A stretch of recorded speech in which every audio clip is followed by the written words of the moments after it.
Assalamualaikum warahmatullahi wabarakatuh. Halo, hai, berjumpa lagi pemirsa channel Padang Kita. Apa kabar Anda? Mudah-mudahan baik dan tetap sehat dan tetap jaga protokol kesehatan. Baik, senang sekali di kesempatan kali ini kita sudah bersama Koordinator Bidang Admin dan PLT KBK BKKBN Provinsi Sumatera Barat, Bapak Dr. Andes Budi Mulya MSI. Halo, apa kabar Pak Budi? Halo, alhamdulillah sehat. Sehat Pak, tetap semangat ya Pak. Semangat. Ya, tetap semangat. Oke, kita akan berbicara di sini, akan membahas tentang dampak pandemi bagi keluarga dan juga bagaimana solusinya. Tapi sebelumnya ya ada satu pertanyaan nih untuk Pak Budi dari WD. Sebelum kita memulai, saya mau tanya dulu nih Pak Budi, apa saja yang menjadi pokok kerja atau target dari bidang admin ini di awal? Jadi pokok kerja dari bidang admin ini sesungguhnya bidang admin ini ada terbagi tiga komponen, yaitu advokasi KIE, kemudian data dan informasi, kemudian pembinaan lini lapangan. Jadi ketiga target itu pertama sekali yang untuk KIE, advokasi KIE, targetnya adalah bagaimana meningkatkan penyampaian informasi, program-program informasi program Bangga Kencana ini kepada seluruh masyarakat dengan memanfaatkan multimedia. Multimedia di sini mulai dari media lini bawah, yaitu mulai dari leaflet, poster, kemudian ada media luar ruang, spanduk, umbul-umbul, dan media lini atas termasuk radio, televisi, dan website. Jadi itu yang pertama. Yang kedua adalah penyiapan data dan informasi, di mana seluruh hasil-hasil program Bangga Kencana itu harus tercatat dan terdata dengan baik. Dan yang ketiga itu adalah upaya penggerakan masyarakat. Upaya penggerakan masyarakat itu dilakukan melalui peningkatan peran PKB, penjuluh keluarga berencana, dan juga meningkatkan peran-peran dari institusi masyarakat, yaitu PPKBD, sub-PPKBD yang ada di desa-desa dan kelurahan. Jadi dengan memanfaatkan ketiga aspek itu, dan juga yang pertama, yang penting juga adalah target di BKKB di admin ini adalah meningkatkan peran serta mitra. Dalam hal ini tentunya mitra yang untuk pemerintah seperti kesehatan, untuk organisasi seperti ID, IB, kemudian LSM, seperti PKK, TNI, Polri juga kita libatkan, sehingganya dengan juga MUI, Majelis Ulama Indonesia. Ini target-target yang tinggalnya yang diharapkan dari admin ini. Oke, tadi kita sudah sedikit dapat penjelasan dari Bapak tentang target-target. Nah, kalau misalnya kita mau tahu bagaimana, ada kendala nggak Pak? Kendala apa saja yang dihadapi di masa pandemi Corona ini? Jelas untuk pelaksanaan program Bangga Kencana ini memang berdampak kepada pelaksanaan program di lapangan. Tentunya kita sama-sama tahu pada awal 2 bulan sejak mulai dari Maret, April, Mei itu pelayanan KB hampir tidak terlaksana. Ini kenapa? Hampir tidak terlaksana, hampir Pak? tidak terlaksana. Karena memang pertama sekali masyarakat diharapkan di rumah, kemudian juga sarana-sarana pelayanan juga lebih sibuk kepada bagaimana mengatasi pasien-pasien yang kena COVID ini. Dan juga ada beberapa, ya kita tahulah dalam pemberitaan medis-medis yang juga kena. Nah, tentu ini dari sisi outputnya, tapi dari sisi pelayanan KIE sendiri juga mengalami kendala, karena terutama KIE kita tadi seperti saya sebutkan ada dari memanfaatkan media, ada juga memanfaatkan mitra dan institusi masyarakat pedesaan. Beberapa kemarin kegiatan institusi masyarakat pedesaan juga menurun kualitasnya atau kuantitasnya, karena memang mereka sendiri takut untuk berkunjung, dan juga masyarakat juga turut berkunjung. Nah, ini ada beberapa kendala sehingganya masyarakat agak menurun informasi program yang diterima. Demikian juga masalah pendataan, pencatatan dan pelaporan. Ini ada memang mengalami kendala, ada dampaknya selama COVID ini. Dan tadi sudah ada kendalanya, tentunya ada langkah yang dilakukan ya Pak ya untuk mengatasi kendala-kendala tersebut seperti apa? Langkah yang dilakukan yang kita di bidang admin pertama sekali tentu mendorong kepada seluruh petugas masyarakat, petugas PKB, penyuluh KB dan kader pertama sekali memahami bagaimana COVID ini, maksudnya dalam rangka meningkatkan pengetahuan untuk pemahaman COVID ini. Okay. Kemudian juga kita mendorong kepada PKB memberi pemahaman bagaimana melakukan KIE masa pandemik ini. Tentunya nanti akan lebih kepada memanfaatkan yang tidak melibatkan kegiatan masyarakat gitu kan, masyarakat berkumpul.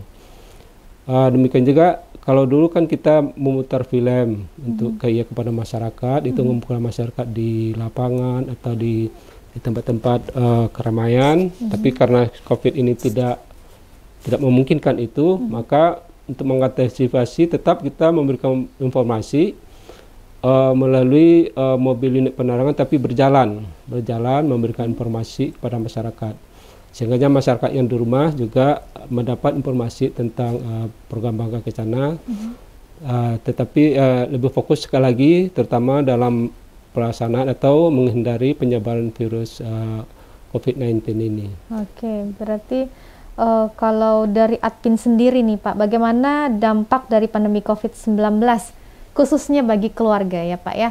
Karena kalau ngomongin soal dampak COVID ini, yang pertama masalah keluarga, misalnya ada yang namanya pemutusan hubungan kerja, lalu hubungan suami istri jadi tidak harmonis. Ini bagaimana Bapak melihat ini?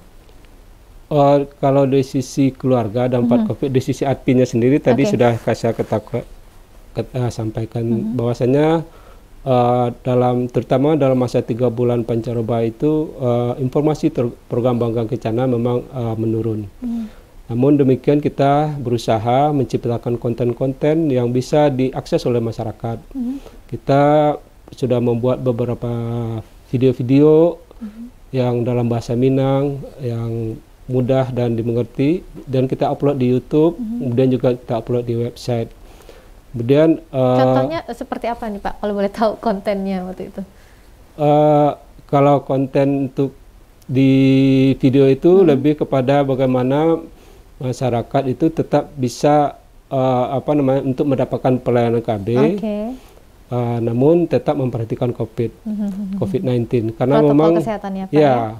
Itu ada istilahnya, itu adalah bagaimana mencegah putus pakai ini meningkat gitu. Jadi ada yang namanya gerakan cegah putus pakai. Nanti bisa dikasih tahu ya Pak ya, apa gerakan itu? Cegah putus pakai. Jadi kita bikin video-video konten, kemudian kita bikin juga beberapa video grafis, infografis yang kita tayangkan di website dan YouTube. Kemudian yang penting sekali adalah dalam mengantisipasi menurunnya informasi yang diterima oleh masyarakat ini adalah kita telah adanya grup Facebook penanggulangan COVID ini, yang itu mengikutkan sampai ke kader-kader IMP. Jadi grup Facebook itu dari pusat, provinsi, dan bisa langsung diakses oleh kader. Di dalam Facebook itu sendiri terdapat konten-konten, informasi-informasi yang bisa dibaca oleh kader yang nantinya mereka bisa sampaikan kepada masyarakat. Di samping itu juga kita di BKKBN sendiri juga sudah ada aplikasi Silili namanya. Aplikasi Silili itu bisa diunduh di Google Play Store. Itu berisi juga konten-konten. Jadi masyarakat bisa tidak hanya kader, seluruh masyarakat juga bisa membaca nanti dari aplikasi Silili ini informasi. Itu bisa di-download oleh siapa saja Pak ya? Ya, tapi untuk sementara masih dibatasi. Pertama sekali supaya masyarakat tidak salah dalam pemahaman, kita lebih batasi kepada kader-kader IMP yang sudah di bawah kontrol dari penyuluh KB. Dan kemudian juga untuk memperkuat mitra, ya, terutama PKK, TNI, kemudian Babinsa, Babin Kamtipnas, kita juga sudah membuat aplikasi namanya Kutaraja, buku pintar mitra kerja. Itu berisi materi-materi tentang program Bangga Kencana, dan diharapkan nanti mitra kerja ini, terutama PKK, TNI, dan Polri ini bisa menyampaikan kepada masyarakat tentang informasi-informasi COVID ini. Dan yang baru-baru saja kita ikut terlibat juga dengan BKKBN Pusat. Sekarang adanya sosialisasi perubahan perilaku ke-3M namanya. Sosialisasi perubahan perilaku ke-3M. Jadi kita sudah bekerja sama juga dengan OPDKB Kota Padang. Itu melibatkan karena ini memang lokusnya khusus Kota Padang, karena dianggap Kota Padang masih cukup merah status COVID-nya. Itu melibatkan hampir 375 kader. Yang ini kerja sama Satgas COVID ya Pak ya? Oh ya, kerja sama Satgas COVID Pusat. Kemudian BKKBN itu lebih kepada upaya sosialisasi perubahan perilaku 3M ini. Karena kita lihat masyarakat kita belum terbiasa dalam 3M ini. Diharapkan nanti dengan adanya sosialisasi 3M ini, terutama Kota Padang yang terpapar dengan informasi ini, bisa secara perlahan sudah mengadopsi perilaku 3M ini. Kalau boleh tahu Pak, pendekatan apa yang dilakukan oleh para kader dan juga PLKB dalam sosialisasi 3M ini? Pendekatannya ke masyarakat seperti apa nih Pak? Boleh diceritakan nggak? Untuk kader pada lini lapangan itu memang mereka hanya boleh mengunjungi kelompok-kelompok kecil, tidak mengunjungi orang-orang yang berkerumunan atau pesta. Mereka mungkin ada melihat umpamanya salah seorang di warung, umpamanya ada 2 orang atau 3 orang di warung, kebetulan belum memakai masker umpamanya, atau kebetulan dia lihat bersalaman secara langsung umpamanya. Itu kader akan memberikan pemahaman terhadap itu. Kemudian ini ada perubahan-perubahannya akan diidentifikasi. Pertama sekali, kalau mereka yang belum tahu nanti sudah dikasih tahu, nanti dilaporkan mereka sudah tahu. Nanti besok dipantau lagi apakah mereka yang sudah diberitahu informasi ini sudah melakukan perubahan perilaku, umpamanya sudah mulai pakai masker atau paling tidak umpamanya kalau kita kunjungan ke keluarga, di luar sudah menyediakan sarana untuk cuci tangan umpamanya. Nah, jadi setiap momentum itu mereka foto dan mereka laporkan ke pusat. Jadi ada aplikasinya, foto dan dikirim ke aplikasi gitu. Dan itu memang ada uang lelahnya bagi mereka, tapi mungkin sepadan dengan upaya-upaya mereka lakukan. Yang pasti sosialisasi 3M ini terus gencar dilakukan oleh mudah-mudahan kalau kita berkehendak, kalau memang ada dana dari pusat itu tidak hanya Padang, tentunya bisa seluruh kabupaten kota. Tapi itu kita lihat ke depannya bagaimana kebijakan pemerintah. Pak, selanjutnya kita ke pertanyaan selanjutnya ya Pak Budi. Dampak apa yang paling besar dirasakan oleh keluarga nih di masa pandemi COVID ini, Pak Budi? Kalau dampak secara umum tentu kepada terus terang sosial, ekonomi, budaya. Tiga hal terdampak itu semua ya Pak ya? Terdampak semua. Sosial, mereka tidak lagi bisa berkomunikasi seperti biasa, menciptakan hubungan sosial seperti biasa. Kemudian dari budaya, tentu saja ya kebiasaan dulu dalam kegiatan kenduri bisa ngundang banyak-banyak atau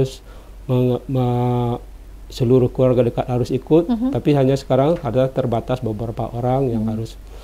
Dan juga hubungan mereka yang dulu bisa pergi kemana-mana dengan bebas, tidak lagi bisa bersilaturahmi. Namun memang ada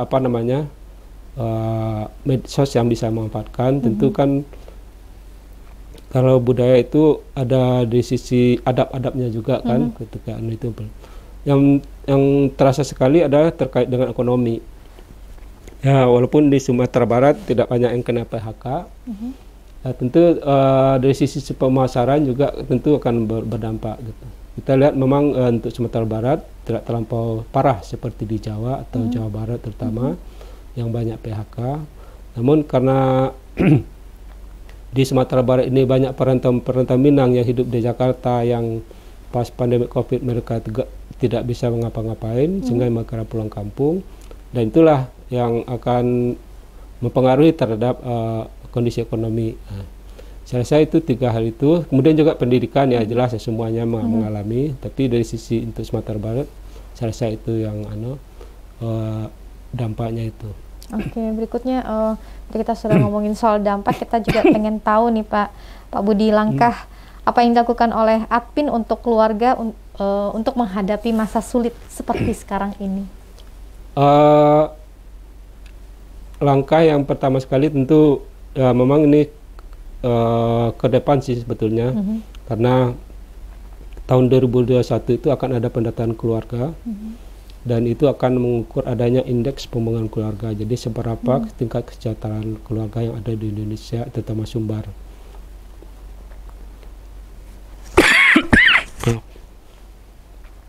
Namun dari sisi adminnya sendiri ya langkah tetap kita melaksanakan sosialisasi, memperkaya konten-konten tentang upaya-upaya peningkatan kesejahteraan keluarga atau dalam program Bangka Kencana ini.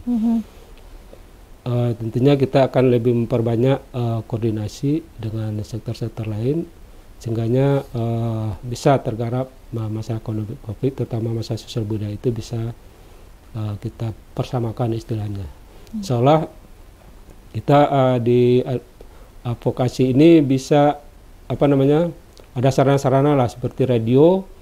Ini radio ini akan kita optimalkan pemanfaatannya, menggunakan jaringan-jaringan yang ada, juga konten-kontennya.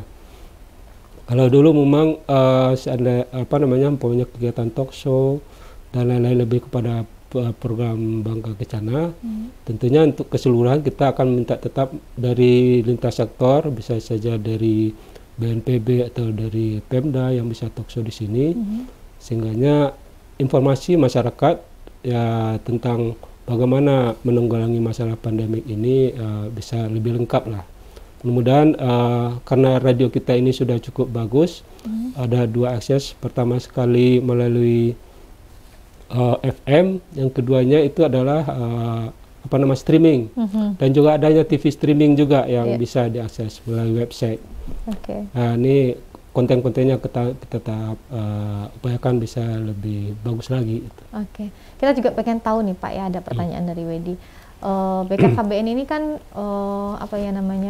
mengatasi masalah-masalah keluarga. Nah, di masa pandemi saat sekarang ini yang namanya masalah keluarga itu pasti ada ya Pak ya. Ada nggak saran dari Bapak bagaimana yang dari inti anggota keluarga ini bisa mengatasi masalah keluarga ini dengan baik lah gitu Pak? Jadi dalam keluarga itu ada 8 fungsi keluarga, yang itu memang harus kita laksanakan secara menyeluruh dan konsisten dan secara menyeluruh. Ada 8 fungsi keluarga dan itu yang harus kita tanamkan kepada masyarakat.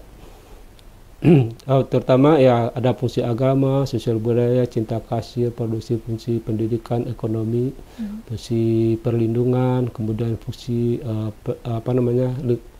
pemeliharaan kesehatan lingkungan. Nah, ini tetap kita laksanakan, dan kita dalam akhir-akhir ini juga bekerjasama dengan PKK itu dalam rangka kegiatan kesatuan gerak PKK.